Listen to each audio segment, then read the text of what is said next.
மலைக்கோயில் வாசலில் கார்த்திகை தீபம்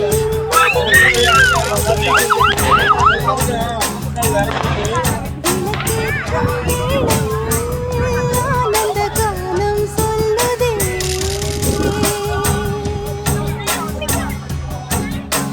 முத்து முத்து சுடரே சுடரே கொடுவே நெடும் வரங்களையே வண்ண வண்ண கதிரே கதிரே கொடு ஆயிரம் சுகங்களையே. முத்து முத்து சுடரே சுடரே கொடுவே நெடும் வரங்களையே வண்ண வண்ண கதிரே கதிரே கொடு ஆயிரம் சுகங்களையே. கார்த்திகை தீபம் நின்னதே விளக்கேற்றும் வேளை